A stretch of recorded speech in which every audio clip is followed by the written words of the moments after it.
que havia pecado ali no meio, e é um membro que a gente já estudou em 1 Coríntios, né, e a gente vai trabalhar sobre ele, sobre esse problema que ele teve, e como que o apóstolo Paulo trabalhou essa questão, né, da própria defesa dele, das mudanças de planos dele, e da própria defesa desse membro faltoso, e a própria exortação com a igreja, né?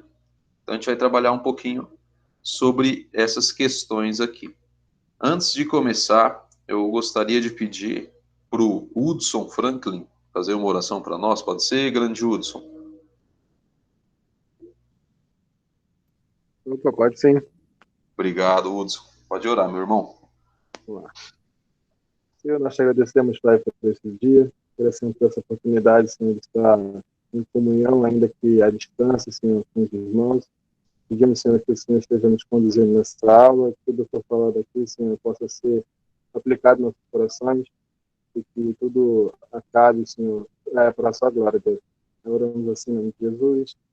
Amém. Amém. Então a gente vai trabalhar aqui sobre o próprio apóstolo, né? Ele, nessa carta aqui, semana passada, o pastor ele falou sobre os sofrimentos do apóstolo Paulo, sobre as coisas que tinham acontecido com ele. A gente consegue perceber nessa carta de 2 Coríntios, como a gente já estudou a primeira, o apóstolo trabalhando muito sobre a própria igreja, sobre as faltas da igreja, exortando a igreja, o apóstolo instruindo a igreja, não que aqui em 2 Coríntios não tenha, mas essa carta do apóstolo Paulo é algo que remete mais aos seus próprios sentimentos, aquilo que ele sente, aquilo que ele está passando, aquilo que ele está sentindo, as suas tristezas, as suas alegrias, sobre o seu espinho na carne. Ele trabalha muito sobre os seus próprios sentimentos, sobre o que ele está sentindo, sobre as coisas que vêm dele mesmo, né? E é interessante que a gente consegue perceber a própria humanidade do apóstolo Paulo aqui. A gente consegue perceber o apóstolo Paulo se mostrando um ungido de Deus, né? Um comissionado por Deus para levar a palavra dele, né? Alguém que é selado e comissionado e que tem essa autoridade de levar a palavra de Deus, mas também é uma pessoa igual às outras, que tem tristezas, que tem sofrimento, que chora, que se alegra e que sente desilusões também com as pessoas, né? Tanto com cristãos e não cristãos, tanto com crentes e incrédulos. E isso é algo muito interessante aqui nessa carta. E aqui onde a gente vai ler, se vocês já quiserem abrir lá em 2 Coríntios, no capítulo 1, 2 Coríntios, capítulo 1, do versículo 12 até o versículo 11 de 2 Coríntios. A gente vai ler aqui alguns versículos. Vamos ler praticamente 24 versículos. Ou 24 versículos. O cálculo aqui, acho que é quase isso. Me perdoem que eu sou de humanas, não sou muito bom em cálculos. Então, 2 Coríntios, capítulo 1, do versículo 12 até o 11 do capítulo 2. 1 Coríntios, capítulo 1, do versículo 12 até 2 Coríntios, versículo 11. André, você tá por aí ou não? Tá aí? Tô aqui. Faz aquela ajuda lá das pessoas lerem, só que você seleciona aqui, deixa eu ver quantas pessoas. Será? Cada pessoa lê 5 versículos. Tá. Então alguém do São 12. 4 pessoas, 5 pessoas, então. Boa. Tá. Então, ó, eu vou ler o primeiro 5. Já posso falar já? Aí já fica mais fácil, a galera já vai Daí você fala a seguindo. próxima pessoa, e a próxima pessoa já indica outra. Tá. Fechou. Então eu vou ler aqui, a próxima pessoa pode ser a Paula Simaeli. Boa. Depois que eu acabar, então, aí os 5 primeiros. Bom, vamos lá. Então, 2 Coríntios, capítulo 1, versículo 12. A minha é um pouquinho diferente, tá? É disto que temos orgulho. A nossa consciência nos afirma que a nossa maneira de ver o mundo, e especialmente em relação a vocês, tem sido dirigida pela franqueza e sinceridade que Deus nos dá, e também pelo poder da sua graça e não pela sabedoria humana. Pois escrevemos a vocês somente o que vocês podem ler e entender. Agora vocês nos entendem só em parte, mas espero que cheguem a nos compreender completamente, para que, no dia do nosso Senhor Jesus, vocês tenham orgulho de nós como nós temos de vocês. Eu estava tão certo de tudo isso que no início fiz planos para ir visitar vocês, a fim de que vocês pudessem ser abençoados mais uma vez. De fato, eu estava pensando em visitá-los na minha ida para a província da Macedônia, e também na volta, a fim de conseguir ajuda para a minha viagem à Judéia. 17, Paula. É do 17 até o 22? É 24? Isso. 22? 5 versículos. Ah, eu não sei somar, gente, estou nervosa. Tá bom. 22. Antes, como Deus é fiel, a nossa palavra para convosco não é sim e não. Porque o Filho de Deus, Cristo Jesus, que foi por nosso intermédio anunciado entre vós, isso é, por mim, e Silvano e Timóteo, não foi sim e não, mas sempre nele houve o sim. Porque quantas são as promessas de Deus, tantas tem nele o sim, porquanto também por ele é o amém, para a glória de Deus, por nosso intermédio. Mas aquele que nos confirma convosco em Cristo e nos ungiu a Deus, que também nos selou e nos deu o penhor do Espírito em nosso coração. Agora tem que indicar, né? Calma, Jesus. Não vi as pessoas. Ivana. Aqui, estão me ouvindo? Sim. Tá, a partir do 23, né? Uhum. Então, eu, porém, por minha vida, tomo a Deus por testemunha de que, para vos poupar, não tornei ainda a Corinto. Não que tenhamos domínio sobre a vossa fé, mas porque somos cooperadores de vossa alegria, porquanto pela fé já estáis firmados. Isto deliberei por mim mesmo, não voltar a encontrar-me convosco em tristeza. Porque se eu vos entristeço, quem me alegrará? Senão aquele que está entristecido por mim mesmo. Eu acho que é até aí, né? Isso. Tá, deixa eu ver. Pode ser a Camila. A partir do 3, né? Uhum. E isto escrevi para que, quando for, não tenha tristeza da parte daqueles que deveriam alegrar-me, confiando em todo vós de que a minha alegria é também a vossa. Porque, no meio de muitos sofrimentos e angústias de coração, vos escrevi com muitas lágrimas, não para que ficasseis entristecidos, mas para que conhecesseis o amor que vos consagro em grande medida. Ora, se alguém causou tristeza, não o fez apenas a mim, mas para que eu não seja demasiadamente áspero. Digo que em parte a todos vós. Basta-lhe a punição pela maioria, de modo que deveis, pelo contrário, perdoar-lhe e confortá-lo, para que não seja o mesmo consumido por excessiva tristeza. Pode ser o Tiaguinho.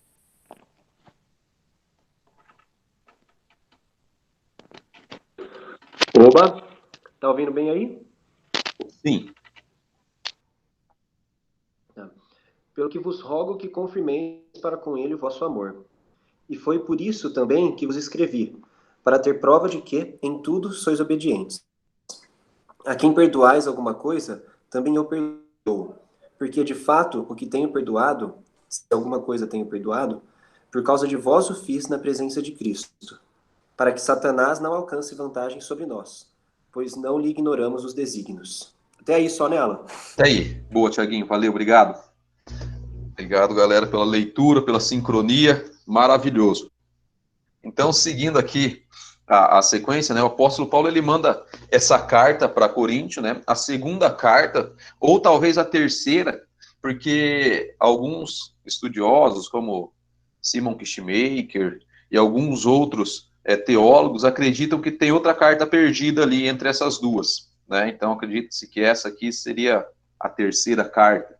Só que é uma carta não canônica que ele escreveu, que pode ter se perdido ou não entrado aqui. E é considerado pelos teólogos e historiadores a carta áspera do apóstolo Paulo.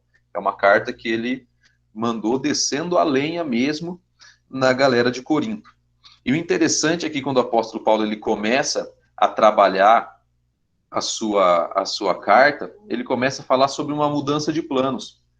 Quando a gente estudou lá em 1 Coríntios 16, no último capítulo, se vocês lembrarem, né, no último capítulo, no caso, capítulo 16, a gente estava trabalhando aquela questão que o apóstolo Paulo começa a pedir ajuda, né, financeira, que a gente até trabalhou as questões das ofertas, a questão da ajuda social e tal, para que ele levasse para a Judéia, porque lá estava tendo um grande sofrimento, ele levaria essa grana para lá, e ele iria para Corinto, passar o inverno com eles. Só que o apóstolo Paulo, ele teve que mudar de planos. Ele mudou de planos. Antes dele, ele não passou o inverno todo em Corinto, ele ia para Macedônia, para Corinto, passar o inverno todo. Só que ele antecipou sua viagem para Corinto, ficou só um tempo, e depois foi para Macedônia. Daí ele mandou Tito para Corinto, e foi Tito quem levou essa epístola para eles, né? Então, ele teve que mudar de planos. E ele não foi bem visto por isso, por algumas pessoas ali de Corinto. Eu não sei vocês, né? Assim como eu, alguma vez já fez algum plano e teve que mudar os planos. E nessa mudança de planos, às vezes acabou interferindo em algumas coisas da sua vida, né? Que teve que mudar, às vezes, a rota totalmente, ou que às vezes teve que mudar algumas peças de pessoas, ou às vezes até mesmo deixou pessoas chateadas por causa de uma mudança de plano ou uma mudança de decisão que foi necessária. Alguém já teve alguma experiência assim de mudar de plano, mudar de decisão, né, de forma que era algo inevitável, né, como o próprio apóstolo Paulo, e acabou deixando pessoas entristecidas, ou até mesmo você entristecido porque teve que mudar de plano? Alguém chegou a acontecer isso na vida? Até mesmo agora, né, acho que é normal a gente ter mudado nossos planos. Aconteceu alguma coisa assim com alguém que queira falar, só para a gente ter um bate-papo legal aí? Teve que mudar de plano, né, e que às vezes deixou até alguém, algum familiar, algum amigo, né, até mesmo você entristecido pela mudança de plano, que te deu até uma tristeza, que te fez pensar, né, que te fez olhar para a sua consciência, como o próprio apóstolo Paulo fala. Alguém teve alguma experiência que queira compartilhar conosco? Ou não? Ou agora está muito em cima, assim, para lembrar uma mudança? Olha, eu já fiz isso algumas vezes na vida. Eu só não vou lembrar se eu deixei alguém chateado ou não. Uhum. Mas deixa eu tentar lembrar. Deixou sim, Dé. Eu lembro daquela vez, estou chateado até hoje. Boa, Thiaguinho. Ô, Thiaguinho, perdão, cara. Não era intenção. Mas, cara, se tem alguma coisa, deixa eu tentar lembrar. Talvez seja. Vou tentar, na primeira coisa que me veio à cabeça, né? Eu já contei algumas vezes essa história, mas no final da minha faculdade, na verdade, meio que fui forçado a mudar de plano, mas acabei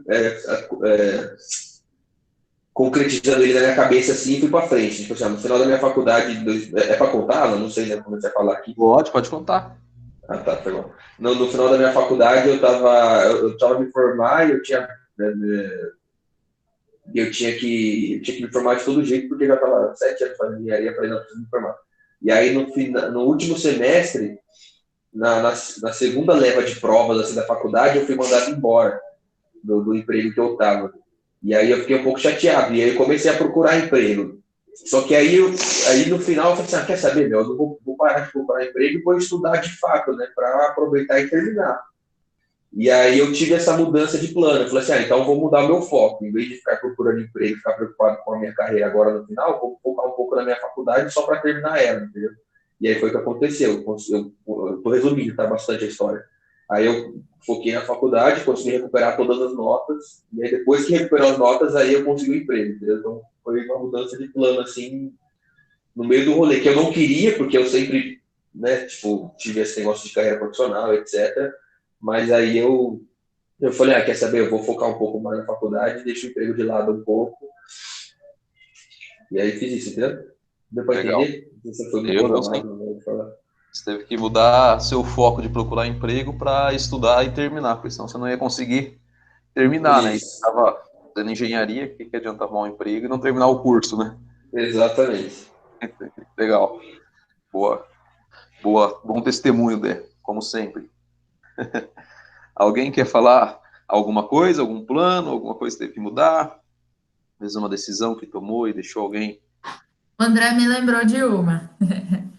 Essa é recente até, acho que muita gente aqui nem sabe, mas eu dava aula numa faculdade privada até pouco tempo, né, em Jaguariúna, e aí eu consegui uma bolsa de estudos para o meu doutorado, mais ou menos em março, um pouquinho antes de começar toda essa patifaria chamada pandemia.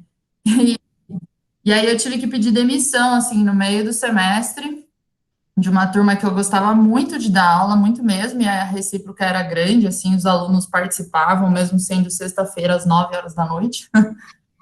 E aí foi bastante doloroso, assim, eu ter que pedir demissão da instituição, porque eu também me dava muito bem com a equipe de professores e coordenação, e falar para os alunos, tipo, oi, então, estamos no meio do semestre, mas se virem, sabe? Foi quase isso. É lógico que a gente deixou tudo bastante alinhado com outro professor, mas doeu muito em mim, muito, muito mesmo, assim, eu nunca segurei tanto para não chorar durante uma aula, a hora que desliguei a câmera, eu desabei a chorar, porque eu não queria deixar, quem gosta de aula sabe disso, é muito difícil deixar os alunos.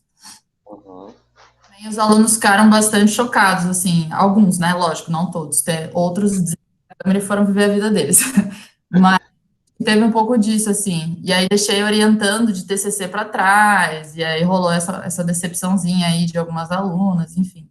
Mas, infelizmente, eu tive que pensar em mim e na minha carreira, né, e na importância do doutorado e tal, e deixar para trás muitos planos que já estavam fechados para o semestre e alguns para o ano, assim. Então, foi por um motivo bom, mas doeu bastante. Legal. Muito bom. Mais alguém quer falar alguma coisa? Antes que eu dê continuidade. Então, legal. É interessante ver essas duas escolhas, né? A gente vê do próprio André e da própria Paula, que uma escolha sempre vai vir junto com abrir mão de alguma coisa, né? Não tem como você fazer uma escolha sem abrir mão de outra coisa. Não tem como nós agradarmos a todos e nos agradarmos em tudo também, né? Porque às vezes você tem duas coisas para fazer. Vou pegar um exemplo bem pequeno, né?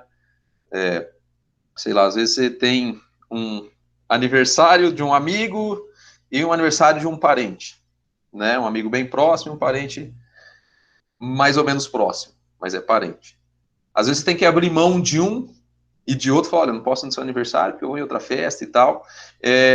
Você acaba fazendo uma escolha, às vezes você acaba se entristecendo também, né? Claro que esse é um exemplo bem pequeno, né? Vindo dos testemunhos dados aqui, do próprio apóstolo também. Mas uma escolha, ela gera, às vezes, frustrações em outras pessoas, às vezes até mesmo em nós, né?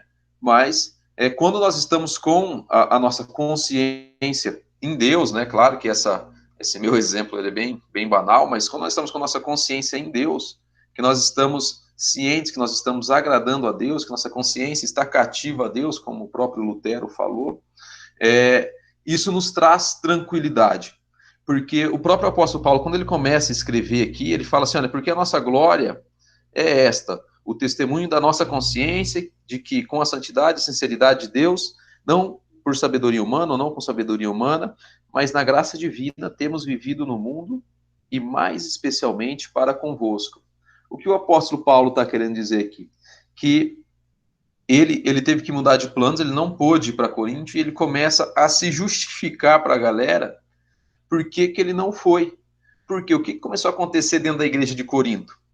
O pessoal começou a criticar o apóstolo Paulo. Começou a falar assim, pô, esse cara aí, ele tem um ânimo dobre, né? Ele fala que vai fazer uma coisa e não faz. O sim dele não é sim, o não dele não é não. Ele começou falando que ia vir para cá e não veio para cá. E o apóstolo Paulo, ele começa, né, quando ele ali a partir do versículo 15, ele começa a explicar a questão da sua viagem a Corinto, né, porque que ele não voltou. Então ele começa a se explicar, antes ele começa a falar sobre a consciência dele, que a consciência dele está cativa a Deus e que a glória dele, que o que o apóstolo Paulo fazia era para a glória de Deus, e não para a glória dos homens e nem dele próprio, entende? E o que o apóstolo Paulo ele mostra ali, que isso entristeceu ele, né, esse ataque que ele sofria, porque ele estava sofrendo ataque de não cristãos e de cristãos, de pessoas ali da igreja. Só que o que o apóstolo Paulo começa a falar, olha, a minha consciência está na santidade, está na sinceridade de Deus. Ele começa a mostrar que os elogios humanos, que as coisas que as pessoas falam para ele, claro que isso é importante, mas o suficiente era o que Deus falava para ele, o que ele tinha no coração e a consciência dele que estava restrita e contida a Deus. Que essas coisas, por mais que entristecesse ele, por mais que essas críticas o abalassem, não o desanimava, porque ele sabia do que Deus queria para ele, o que Deus queria que ele fizesse nessas viagens e por que ele teve que mudar de plano. E isso tem que ser conosco também. Às vezes, com o próprio André, a própria Paula, e vocês mesmo devem ter coisas que vocês devem ter mudado de opinião, de plano, de ideia, de ter feito escolhas. Às vezes, essas escolhas, esses planos que vocês fizeram, não agradaram outras pessoas. Mas você tem que pensar, será que isso que eu estou fazendo está no centro da vontade de Deus? Será que eu estou agradando a Deus com isso? Porque quando ele fala aqui da consciência, nem sempre não, a nossa consciência não é a vontade de Deus. Mas a nossa consciência, quando a gente bebe da palavra de Deus, quando a gente está inteirado da palavra de Deus, quando a nossa vida é a palavra de Deus, quando nós estamos com um relacionamento frequente com Deus, com certeza a nossa consciência vai estar como aqui do apóstolo Paulo, com a santidade, com a sinceridade de Deus e não com a sabedoria humana. Por quê? Porque aqueles, que mesmo que não tenham a Deus, não conhecem a Deus, também têm consciência, de questões morais, da lei moral, só que não da lei moral de Deus, mas da lei moral dele e da lei moral da sociedade, Então, isso que o apóstolo Paulo fala, olha, a minha consciência está retida a Deus, na graça divina, e ele começa a dizer, por mais que vocês estão me criticando, por mais que vocês estão falando, eu tive que mudar de plano. Infelizmente, não deu para eu ir, para Corinto e ficar o tempo que eu prometi ficar. Vamos abrir lá em Romanos 2, 14 e 15 para ver o que fala de consciência, e depois lá em 1 Timóteo 1, 19. Então, eu vou escolher aqui, deixa eu ver, para abrir lá em Romanos 2, do versículo 14 e 15, eu vou escolher, deixa eu ver aqui, o primeiro da minha lista é o André Dário, oficial. André Dário, oficial, abre lá em Romanos 2, dos versículos 14 e 15, e eu vou pedir aqui pro Renan Maciel, oficial, abrir lá em 1 Timóteo 1,19. 1 Timóteo 1,19, o André Dário, oficial, em Romanos 2, 14 e 15, e o Renan, oficial, 1 Timóteo 1,19. Pode ler, André. Se estiver aí. Você está me ouvindo? Estou te ouvindo muito bem. Então deixa eu ler aqui. Então só 14 e 15? Só o 14 e 15. Quando, pois, os gentios, que não têm lei, procedem por natureza de conformidade com a lei, não tendo lei, servem eles de lei para si mesmos. Estes mostram a norma da lei gravada no seu coração, testemunhando-lhes também a consciência e os seus pensamentos, mutuamente, acusando-se ou defendendo-se. Boa. Agora, Renan. Oi, tá me ouvindo? Te ouvindo bem. Beleza. 1 Timóteo 1,19, né? Isso. Tá. Mantendo a fé e a boa consciência, porquanto alguns, tendo rejeitado a boa consciência, vieram naufragar na fé. Boa. Isso é interessante, falando sobre a consciência, porque o apóstolo Paulo fala que a consciência dele ele se importa com o que Deus pensa, não do que os homens pensam. Como está lá em Romanos, que o André Dário leu, Romanos 2, 14 e 15, ele lê sobre os gentios que também tinham essas questões de consciência, sobre a lei moral deles, sobre o que estava gravado no coração deles. E nem sempre aquilo que nós pensamos que é bom em nossa consciência, o que agrada a Deus, nem sempre agrada. E às vezes é o contrário também. Às vezes o que nós estamos pensando que desagrada a Deus, às vezes agrada a Ele em nossa consciência. Entenderam o que eu quis dizer? O que o próprio apóstolo Paulo estava querendo dizer? Ele falou, olha, eu não me importo com as críticas que vocês estão me dizendo. Não me importo com as coisas que vocês estão falando, porque o juiz da minha consciência não são os homens. O juiz da minha consciência não são vocês. O juiz da minha consciência é Deus. E eu sei que eu estou em santidade. Eu sei que eu estou na busca dele. Então, ele mostra essa questão que o coração dele está em sinceridade. Ele não pôde ir, ele teve que mudar de plano, mas o coração dele está em sinceridade. Então, é bem possível, às vezes, que a consciência condene uma pessoa, mas Deus não condena. Entende? Por isso que eu falo essa questão de mudanças de planos. Às vezes a gente muda o nosso plano e a nossa consciência nos condena, fala, meu Deus, eu não devia ter feito isso, não era para eu ter feito isso, mas às vezes isso era a vontade de Deus, né? Às vezes a gente se condena, né? A nossa consciência nos condena por algo que nós fizemos, mas que era a vontade de Deus. E às vezes, ao contrário, a gente pensa, não, isso aqui é o que Deus quer, né? E não, entende? Por isso que nós temos que estar muito fundamentado na palavra de Deus. Porque imagina se o apóstolo Paulo se ele não tivesse a consciência e a plena certeza que foi Deus que o enviou para ser o apóstolo, que foi o próprio Deus que o designou para escrever aquela carta, que foi o próprio Deus que fez ele estar naquela cidade, que foi o próprio Deus que fez ele mudar de planos, imagina como é que ele estaria. E conosco também. Imagina quando você muda de plano, se você não tem consciência que não, é Deus quem está guiando a minha vida. É Ele quem faz a minha consciência cativa. Minha consciência cativa está a Deus. Indiferente do que algumas pessoas podem falar ou pensar. Porque entra nessa questão, nós não vamos conseguir agradar a todos, né? O próprio apóstolo Paulo, ele fala isso, ele está falando para cristãos e não cristãos, porque aqui dentro, cristãos, né, da igreja estavam o acusando. Estavam falando que ele tinha o ânimo dobro, que ele era inconstante. Ele dizia sim, mas acabava fazendo outra coisa. Então o apóstolo Paulo começa a se explicar ali pro pessoal. E ele começa a falar, olha, com essa confiança resolvi primeiro encontrar-me convosco, né, que ele foi antes, para que tivesses um segundo benefício. E depois ele começa a falar assim, ora, determinando isso, terei porventura agindo com leviandade, ou ao deliberar acaso, delibero segundo a carne, ou de sorte que haja em mim simultaneamente o sim e o não. Ele fala, antes como Deus é fiel, nossa palavra para convosco não é sim e não. Ele começa a se explicar, ele começa a falar, olha, eu não fui devido a essas situações, não era por ânimo dobre, ou porque meu sim é sim, meu não é não. Porque Deus quis assim que eu tivesse lá na Macedônia antes. Então, você consegue perceber que eles começam a criar um motim, alguma coisa ali dentro da igreja, com o apóstolo, por uma decisão que ele teve que tomar, e parece que é tão pequena, né? Ele teve em Corinto, ele não conseguiu cumprir a promessa, porque ele teve que fazer outra coisa, teve que mudar de plano, mas ele começa a ser criticado. E um dos líderes que criticam ele, um dos líderes desse motim, conforme alguns teólogos e estudiosos, é aquele jovem incestuoso.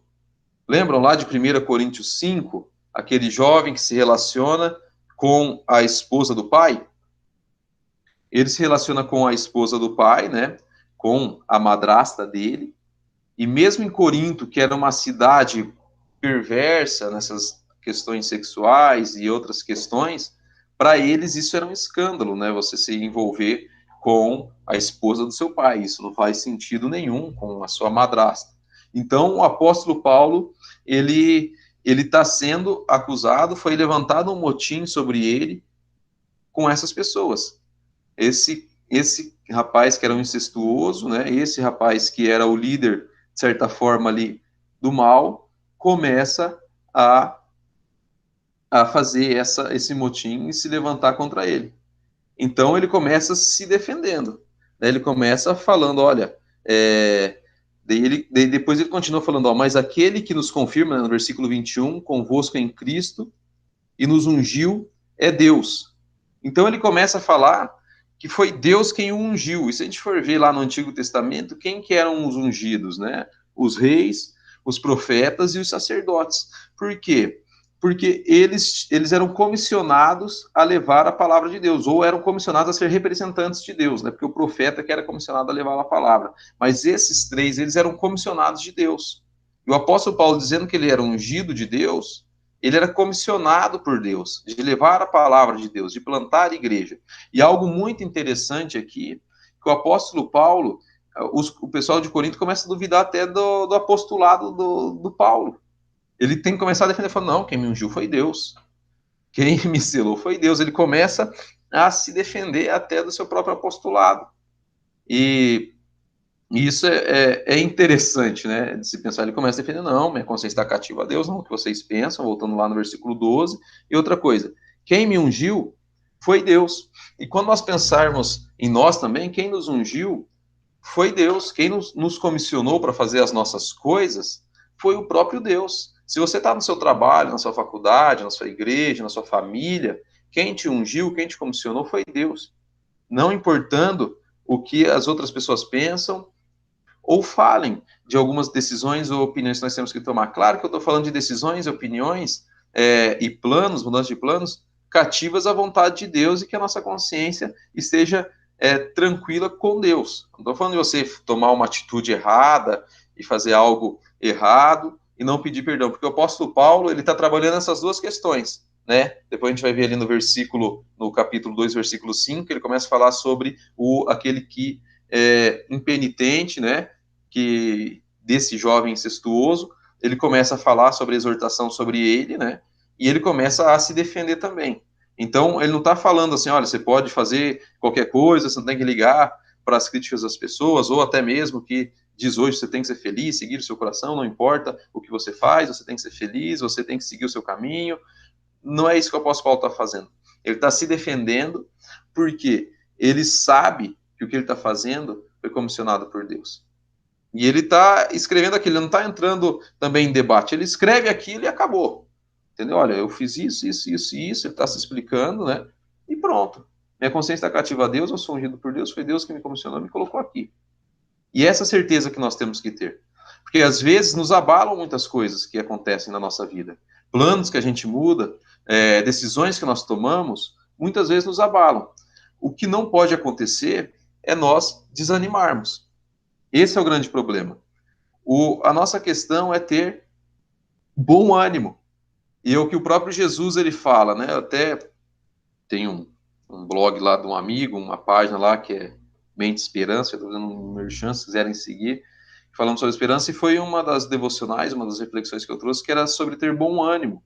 E o apóstolo Paulo, ele trabalha muito isso, sobre ter um bom ânimo, mesmo diante de todas essas situações, né? Porque ele é açoitado. Eu acho que a coisa que mais entristeceu ele, que até ele fala aqui, né, que ele ficou muito triste, escreve sobre lágrimas, essa desconfiança é uma das coisas, né, que o deixa muito triste, e essas coisas que eles falam dele, essas críticas que é falado para ele, mas ele não desanima, né? Quando a gente vê os próprios discípulos lá, depois da multiplicação de pães, que eles vão atravessar o mar, e começa a tempestade, e Jesus não está ali, e eles veem aquela imagem que parece um fantasma, antes de Jesus falar ou apagar, parar a tempestade, ele fala assim, olha, tenha um bom ânimo, sou eu, né? Ele fala, tenha um bom ânimo, eu estou contigo, né? E daí depois Pedro vai, toda aquela história a gente sabe, eles caminham e ele acalma a tempestade, mas mesmo diante da tempestade, Jesus fala, olha, tenha um bom ânimo.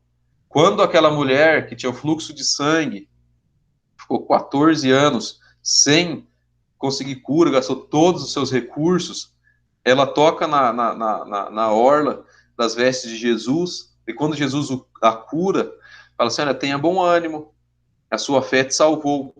Ele sempre trabalha com essa questão do ânimo. O próprio paralítico, quando ele cura aquele paralítico, ele fala assim, olha, tenha bom ânimo, os seus pecados foram perdoados. Até mesmo quando ele está se despedindo dos discípulos, ele fala assim, olha, no mundo vocês vão ter aflições, mas tenham bom ânimo, porque eu venci o mundo. Então, acredito, né, e a própria palavra de Deus fala, e o próprio apóstolo Paulo, mesmo diante de todas essas coisas, ele continua tendo um bom ânimo, mesmo sofrendo. Eu acho que isso é uma das coisas mais difíceis, né? Mas é o bom ânimo que nos faz caminhar. É o bom ânimo que Jesus falou para Pedro, que fez ele caminhar, mesmo ele com medo. Entende? Às vezes a gente pensa em bom ânimo com otimismo, mas uma coisa não tem nada a ver com a outra, porque a gente vê esse otimismo do mundo, otimismo é ver sempre o lado bom das coisas, e nem sempre as coisas vão ter lado bom. Às vezes a gente vai ter que enfrentar esse lado ruim e caminhar sobre a tempestade mesmo, passar sobre os problemas mesmo. Nem sempre as coisas vão ter lado bom, mas Jesus fala, tenha bom ânimo que eu estou contigo, a gente vai passar por isso. Vocês acham que tinha algum lado bom aqui? Claro que Deus ele usa, né? Do apóstolo aqui sendo acusado, criticado, até o seu apostolado sendo colocado à prova. Eu não vejo um lado bom aqui disso. Mas o apóstolo Paulo ele tem consciência que ele é um apóstolo, que ele é ungido, porque ele está debaixo da palavra de Deus. Isso é algo muito interessante, isso é algo que a gente tem que pegar, e até mesmo, como alguns pentecostais falam, isso é verdade, a gente tem que tomar posse disso. Nós somos ungidos de Deus, nós somos escolhidos por Deus, aquilo que nós estamos fazendo está debaixo da vontade de Deus. Mas a sua consciência também tem que Claro que eu estou falando tudo embasado no próprio Espírito Santo e tal, tudo isso, eu acredito que vocês estejam entendendo. Mas isso também tem que te mostrar se você está fazendo algo errado ou não. Entende? Como que você vai saber se está fazendo algo errado ou não? Com a leitura da palavra e oração. Entende? Com a leitura da palavra e oração. Esse povo andou com o apóstolo Paulo todo esse tempo, né? Ficou ali, e mesmo assim se colocou à prova o apostolado dele. Algo interessante a gente de pensar também, que os discípulos andaram com Jesus. Vamos pegar lá os discípulos que estavam andando com Jesus. Quem que foram os primeiros a reconhecer que Jesus era filho de Deus? Foram os discípulos? Não foram os discípulos. Foram os espíritos malignos que reconheceram que Jesus era filho de Deus antes dos próprios discípulos. Até mesmo os fariseus devem ter visto que Jesus era filho de Deus antes dos discípulos. Por que isso? Porque os discípulos, eles caminhavam com Jesus. Claro que Jesus ele não teve nenhum pecado, como a própria palavra de Deus diz, mas os discípulos viam Jesus comendo, viam Jesus cirando lá no templo, e os discípulos foram os últimos a ver que ele era o filho de Deus. Às vezes isso acontece com a gente mesmo, porque quando a gente está caminhando muito próximo de alguém, as pessoas vão ver os nossos problemas, vão ver os nossos defeitos, vão ver os nossos erros. Mas isso não quer dizer que nós não somos ungidos de Deus, que nós somos escolhidos por Deus, nós somos selados por Deus, que nós somos cristãos realmente. E é interessante a gente pensar isso, né? Os discípulos caminhavam com Jesus e foram os últimos a reconhecer que ele era filho de Deus. Os demônios tinham que falar, olha, esse cara aí é o filho de Deus, né? Olha, o que você veio quando o Gesareno lá, o Gadareno, falou assim, olha, o demônio, né, que estava nele lá, o espírito, fala, o que você veio fazer aqui, né, filho de Deus? E os discípulos já tinham passado por milagre de cura, já tinham passado por milagre da transformação de água em vinho, e não tinham reconhecido Jesus como discípulo, como filho de Deus. E o apóstolo Paulo, junto com a galera, fazendo tudo isso, né, ajudando eles, pregando, plantou aquela igreja, e mesmo assim, essas pessoas de dentro da igreja que ele plantou, colocaram à prova a sua integridade, o seu caráter e o seu apostolado. Difícil isso, né? É complicado, e às vezes isso acontece das pessoas mais próximas com a gente também. Isso pode acontecer, mas a questão é, como é que está a sua vida com Deus? Como é que você está consagrado a Deus? Você tem essa consagração que o apóstolo Paulo teve, de falar assim, não, minha consciência está cativa a Deus. Eu estou em santidade, eu estou em sinceridade com Deus, eu sou selado por Deus, eu sou ungido por Deus. E quando ele continua aqui, que ele fala assim, aqui também nos selou e nos deu o penhor, o Espírito em nosso coração. Quando ele fala essa questão do penhor, lá como Coríntio era uma região bem comercial, Paulo ele se apropria de um termo comercial, que o penhor, como se fosse para nós hoje, por exemplo, você vai comprar um carro, e antes de você comprar o carro, a pessoa pede assim, olha, dá um sinal aí, sei lá, para comprar um carro de 100 mil reais, dá um sinal aí de 50 mil. Esse sinal quer dizer que você está se comprometendo, que você vai pagar o resto do carro. E esse penhor que o apóstolo Paulo fala que ele tem, e que a igreja tem, é o Espírito Santo de Deus. Né? Nós nós já temos esse penhor, já foi dado a garantia do pagamento para nós, né, que somos cristãos, e ele só será totalmente pago quando Jesus voltar e nós formos glorificados e formos morar com ele. Entende? Claro que Jesus já pagou todo o preço, mas esse penhor é dado a nós temos certeza da nossa salvação. Por quê? Porque esse sinal já foi dado, já estamos selados, né? Nós só sairemos desse mundo de pecado, nós só sairemos desse mundo caído quando Jesus voltar e restituir tudo, e nós já temos essa garantia, nós já temos esse penhor. É isso que o apóstolo Paulo fala, olha, nós temos esse penhor, eu tenho esse penhor comigo, que o Espírito Santo me ungiu e me consagrou para ser apóstolo. Vocês têm que ter essa certeza também, né? Tanto o pessoal de Corinto como nós. Então ele começa a colocar tudo para Deus. Ele fala, olha, não importa o meu ministério como Paulo, importa o ministério de Deus e o que ele está fazendo comigo. Entendem? Quando a gente coloca em nós, quando colocamos em nós todas as coisas, toda a sabedoria, todo o conhecimento, como ele fala assim, a minha consciência está na graça divina, não em sabedoria humana, quando nós colocamos para nós, com certeza nós iremos ruir. Mas quando nós temos a certeza que o que nós estamos fazendo está sendo a vontade de Deus, isso não vai ruir. Isso não vai ter um problema. E continuando aqui, falta... Alguém quer falar alguma coisa? Não? Não. Beleza, vou continuar aqui. O apóstolo Paulo, ele se entristece e ele começa a falar aqui daquele rapaz que era aquele que se relacionou com a mãe, com a esposa do pai, e isso o entristeceu, né? Também o deixou triste, porque ele estava ali no meio da igreja, né? Como está lá em 1 Coríntios 5, 1 a 2, eu vou ler aqui para 1 Coríntios 5, de 1 a 2, ele fala assim, geralmente se ouve que há entre vós imoralidade e imoralidade tal, como nem mesmo entre os gentios, isto é, haver que se atreva a possuir a mulher de seu próprio pai, e contudo andais-vos ensoberbecidos, e não chegastes a lamentar para que fosse tirado do vosso meio quem tamanho traje praticou.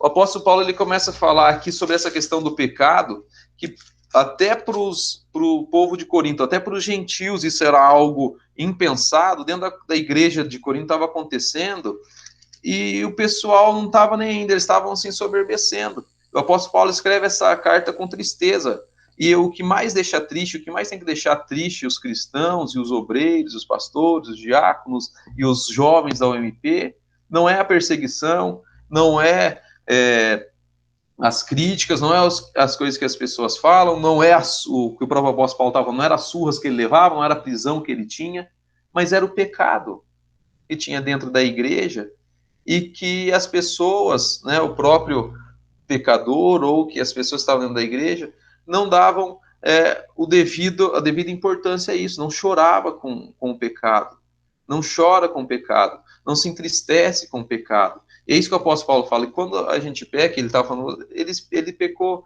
não só contra a igreja, não só contra mim, mas contra o Senhor. Isso tem que nos entristecer, isso tem que nos fazer chorar. O pecado da igreja, nada mais entristecia um obreiro, um cristão genuíno de Deus do que o pecado. E isso não pode se tornar algo algo comum em nossa vida, né? Normal.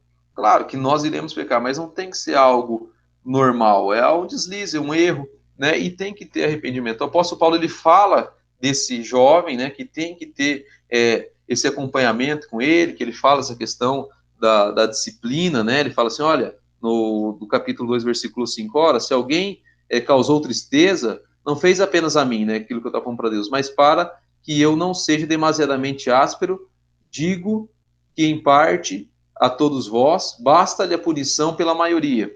Ele está falando de uma questão de disciplina, a gente entende que a disciplina não é para afastar de Deus, mas para aproximar de Deus, e o próprio apóstolo Paulo fala disso. Disciplina não é castigo, e sim uma restauração, e sim colocar no caminho, no trilho certo, E ele fala, de modo que deveis, pelo contrário, perdoar-lhe e confortá-lo para que não seja o mesmo consumido por excessiva tristeza. Isso é algo lindo e algo muito difícil para nós e que temos que seguir. O apóstolo Paulo, ele estava sendo perseguido e esse rapaz incestuoso, que provavelmente seja esse penitente aqui, né? Ele estava falando mal do apóstolo, ele estava sendo um líder do mal ali com uma galera, só que depois esse cara ele se arrepende. O que o apóstolo Paulo fala? Olha, nós temos que exortá-lo, nós temos que caminhar com ele tem que estar em disciplina, mas depois de tudo isso, ele tem que ser perdoado. Ele tem que ser amado. Vocês têm que caminhar junto com ele, porque ele se arrependeu. Nós não podemos, de forma tão áspera, tratar o pecador de forma de entristecê-lo e de deixá-lo fora da comunhão. Se há arrependimento, nós temos que abraçá-lo e trazê-lo de volta. Calvino ele tem uma frase que é bem marcante. Ele fala assim, e é bem pesada. Ele fala assim, sempre que deixamos de consolar aqueles que são movidos a uma sincera confissão de seu pecado, nós favorecemos o próprio Satanás. Sempre que deixamos de consolar aqueles que são movidos a uma sincera confissão de seu pecado, nós favorecemos o próprio Satanás. É o que o próprio apóstolo Paulo fala no versículo 11, né? Para que Satanás não alcance vantagem sobre nós, pois não lhe ignoramos os desígnios. Então nós não podemos ser radicais ao ponto de expulsar, de execrar, de matar o pecador, mas nós não podemos ser também, como a própria forma que Satanás usa, né, isso, de entristecer aquele que pecou, olha, você pecou, seu pecado não tem perdão, e não sei o quê, como a própria questão de falar, olha, não tem problema pecar, não tem problema você fazer isso, você errar. As duas ações são demoníacas. Aquele pensamento que vem, olha, não tem problema esse pecado. Tem sim. E a outra ação também, olha, seu pecado não tem perdão. Essas duas ações são demoníacas. Tanto quanto vem, né, às vezes na nossa mente, olha, não tem problema você fazer isso. Né, ou pessoas falando, ou alguma coisa assim. Não tem problema isso daqui não é pecado. Você sabe que é pecado, porque a sua consciência está cativa à palavra de Deus. O Espírito Santo está te constrangendo sobre aquilo. E mesmo assim você faz. Isso é demoníaco. E você, ao contrário disso também. Dizer, não é somente, quando eu digo demoníaco, é o próprio Satanás. É o que Satanás quer. O seu pecado não tem perdão. Você não será perdoado. O apóstolo Paulo não fala isso. Ele fala assim, depois no versículo 8, ele fala, pelo que vos rogo, que confirmeis para com ele o vosso amor. Depois que ele se arrependeu, vocês têm que confirmar para ele o próprio amor. Não só em palavras, mas em ação. Tem que trazer a comunhão. Não pode ter uma igreja rachada, com rancor, com mágoa. O apóstolo Paulo, ele foi atacado por ele fala assim, olha, se vocês perdoaram, eu também perdoo. Eu perdoo. Por quê? Porque a igreja de Cristo não pode estar rachada, não pode ter essas desavenças. Entendem? Claro que às vezes você não vai se tornar o melhor amigo do seu ofensor, mas o perdão tem que ocorrer. A comunhão tem que ocorrer. E isso é amor. Eu acredito, e não sei vocês, às vezes alguém pode... Exatamente. A misericórdia de Deus se renova todos os dias. E é isso mesmo. E o perdão, ele é... Às vezes a gente fala, a gente não pode julgar e tal, mas o perdão, ele é um julgamento. Só que é um julgamento de absolvição, não de condenação. Nós fomos julgados por Deus. Quando Jesus morreu na cruz, ele nos julgou com absolvição. Quando nós nos arrependemos. E quem somos nós para julgar com condenação? Sendo que nós não temos esse poder. O que nós temos que fazer é amar. E por isso que eu sempre digo, amar é difícil. Não é fácil. Peguem vocês mesmos, alguém que feriu fortemente vocês. Né, você perdoar. Né, e perdoar não é esquecer o que aconteceu, mas não é ficar jogando na cara da pessoa aquilo que aconteceu, não é trazendo o passado, porque tudo é jogado no mar do esquecimento, mas é você lembrar daquilo e aquilo não te trazer mais dor.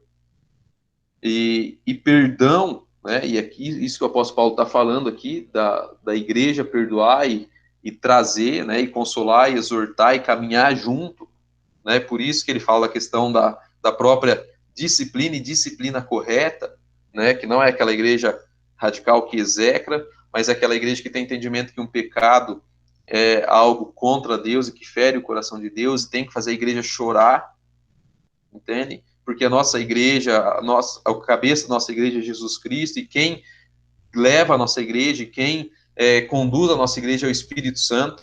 E se a gente for fazer uma brincadeira hoje aqui, né, um pensamento, se o Espírito Santo, claro que isso daqui é algo impensado, mas se Deus tirasse o Espírito Santo da nossa igreja, ela continuaria? Não pode continuar, porque é o Espírito Santo que guia. E, infelizmente, existem muitas igrejas, se Deus tirar o Espírito Santo, continuam caminhando, porque não é o Espírito Santo que guia aquilo. E o amor nos mostra que nós somos discípulos de Jesus. Isso é o selo que mostra que nós somos discípulos de Jesus. Se Deus, né, num pensamento assim, tirasse o Espírito Santo da nossa igreja, será que ela continuaria caminhando? E é algo para nós pensarmos. E é algo para nós entendermos, né? Como o próprio apóstolo continua no versículo 10, a quem perdoais alguma coisa, também eu perdoo, porque de fato o que tenho perdoado, né? Se alguma coisa tenho perdoado por causa de vós, fiz na presença de Cristo. E nós temos que fazer isso mediante a Deus. Pedir a Deus. Antes de você, claro que eu estou falando de algo que é ferido diretamente a você, mas antes de você perdoar e você ir conversar com a pessoa, porque o apóstolo Paulo, no próprio versículo 2, ele fala que ele não foi para Corinto e fala, olha, isso deliberei a mim mesmo, não voltar a encontrar-me convosco em tristeza, porque ele estava triste, ele esperou um momento para ir, porque ele não estava bem para ir conversar com a igreja de Corinto, falou, não vou agora, vou esperar. Ele aguardou esse momento. E nós temos que também aguardar, às vezes, algum momento, orar. Como é que a gente começa? Pelo perdão, pela oração. Né? Não quer dizer que, eu vou perdoar, então já tenho que me encontrar, tenho que estar junto. Não, o próprio apóstolo Paulo fala, eu não vou agora não é o momento de eu ir estar com vocês. Mas eu estarei aí ainda quando vocês se arrependerem do que fizeram comigo, né? Ou quando a gente se acertar.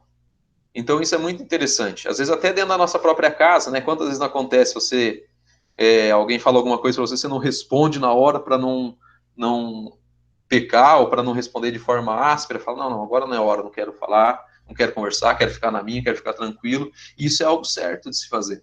É o que o apóstolo Paulo fez, não fui aí. Né? E aquele cara que estava fazendo motim com ele, se arrependeu e foi colocado de novo na comunhão da igreja. E a igreja tem que responder com amor, cuidar dessa pessoa, caminhar junto com ele, e não ficar lembrando sempre daquilo que ele fez, mas caminhar junto, em amor.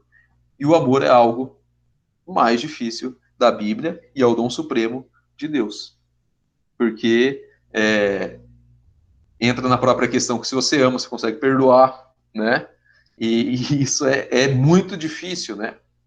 Porque o que é o perdão? É você abrir mão daquilo que é seu de direito, né? O nosso direito, como a própria palavra de Deus diz, não era o céu, era a condenação eterna, né? Se alguém fez o mal para você, vamos supor, se alguém te roubou, sei lá, estou falando qualquer coisa, o direito mesmo é ela pagar por aquilo. Mas você abre mão do seu direito. Você abre mão daquilo que você acha justo. Você absolve. Você perdoa, você deixa aí. E você não está mais preso àquilo. E isso gera comunhão na igreja. Por quê? Porque não tem nada preso. Não tem nada que não deixe caminhar o corpo de Cristo, não tenha facções. E o próprio apóstolo Paulo fala muito sobre isso. Isso o deixou muito triste, os ataques que ele sofreu, mas mesmo assim ele não iria lá por um tempo, ele ia esperar esse povo se arrepender. Aquele rapaz que estava fazendo tudo aquilo com ele, né, e com a igreja, né, e com o próprio Deus, da questão do incesto, se arrependeu, ele fala, olha, agora vocês têm o papel de consolar, exortar e cuidar, de encorajar. Consolo entra nisso também, encorajar. Não, você é filho de Deus, né? Vamos caminhar junto. Não tem pecado que não possa ser perdoado. Mas é preciso ter arrependimento. É preciso caminhar com Cristo. E é preciso ter essa consciência cativa ao Senhor. Eu vou encerrar aqui para que a gente lembre a frase, né, do próprio Calvino: sempre que deixarmos de consolar aqueles que são movidos a uma sincera confissão de seu pecado, nós favorecemos o próprio Satanás. Alguém quer falar alguma coisa? Não? Eu aqui. Tem se falado, né? Tinha falado de perdão, disciplina, né? É uma coisa muito dura para nós. Temos que. O que eu sempre tenho falado, se eu tenho comentado em reunião de conselho e para pastores assim, que se quando nós temos que aplicar isso, né, que nós possamos acompanhar essa pessoa, né? Porque se nós temos que ganhá-la para Cristo, né, nós temos que acompanhar, caminhar junto, né? Aqui teve um caso de um evangelista, eu estou acompanhando ele, sabe? Estou acompanhando, tratando, conversando, sabe? Para ganhar ele para Cristo, né? Para ele voltar a Deus, né? Porque não é fácil aplicar essa disciplina, estar, né? Com essa disciplina não é fácil, mas nós temos que fazer a nossa parte. Se na confissão de Westminster diz que a disciplina é como um remédio, então nós temos que dar esse remédio. Uhum. Dar esse remédio e tratar para depois nós termos condição, né, e eles ter condição de continuar a caminhada. É porque é muito fácil, até eu falo assim, é muito fácil chutar o crente da igreja. Agora buscar ninguém vai, né? Ninguém vai buscar. Quando ele cai na coisa errada, ninguém vai lá restaurar. Fácil chutar. Isso aí. E a disciplina é uma prova de amor, né? Essa carta que o apóstolo Paulo escreve é sobre o amor, o próprio Jesus, o próprio Deus, né? A palavra de Deus diz que Deus disciplina aqueles a quem ele ama, né? E a disciplina é uma prova de amor. E por isso não pode ser algo punitivo, né? A disciplina não é algo punitivo. É isso que a palavra de Deus diz, é algo que encoraja, que consola. Sim. E que coloca nos caminhos de Deus, né? Claro que verdades são ditas, mas em amor. Sim. Tudo em amor é mais tranquilo, né? Mais alguém quer falar alguma coisa? Mais alguém? Não? Certeza? Dou-lhe uma. Então, já que ninguém quer falar, vou pedir para fazer a oração final. Deixa eu ver aqui na minha listinha.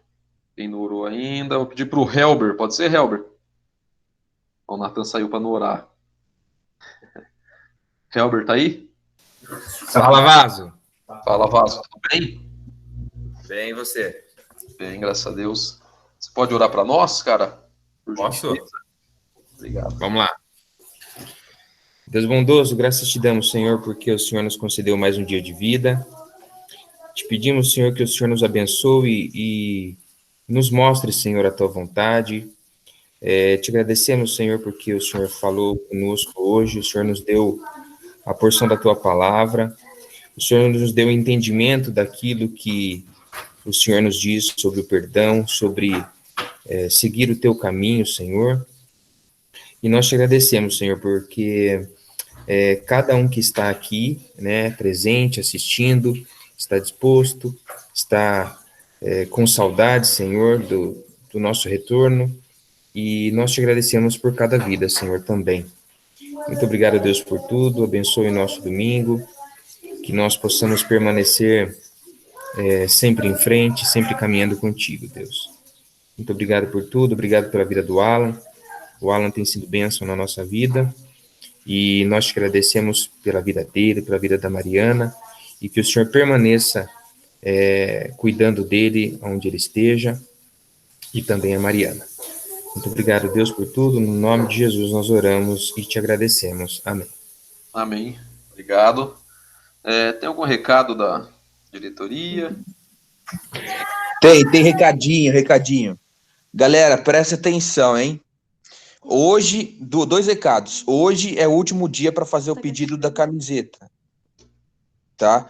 Então a gente vai fazer um novo pedido de leva aí para a camiseta do Reflexo. Quem não mandou mensagem para a Camilinha, manda mensagem da Camilinha, fala o tamanho, tá?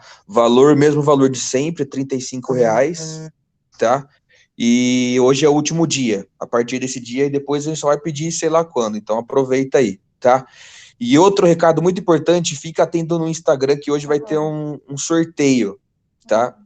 Agora, né, inclusive. Vai começar agora e vai durar aí uma semana, vai ter o sorteio de alguma coisa muito, muito massa, ficou muito da hora, e pra galera aí.